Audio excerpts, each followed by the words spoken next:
నిజానికి అబద్ధానికి ఎంత దూరం ఉందని కదూ అడిగారు.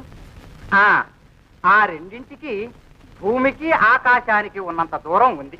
అలాగా నాని బాబా నువ్వు చెప్పు. తూర్పుకి పడమరకి ఉన్నంత దూరం ఉంది. కోట్లింగం గారు తమ అభిప్రాయం? వారి అభిప్రాయమే నా అభిప్రాయం. నువ్వేమంటావు సుకు?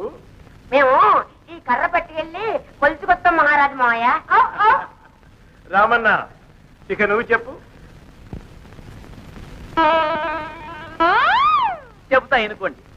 నిజానికి అబద్ధానికి దూరం పెట్టాడు. పెట్టిదేనా? అంతే కదటయ్యా.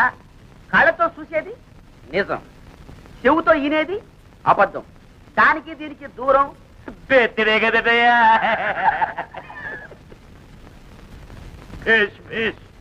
ఇంకొకటి అడుగుతారు. తెలుపులోను నలుపులోను ఎరుపు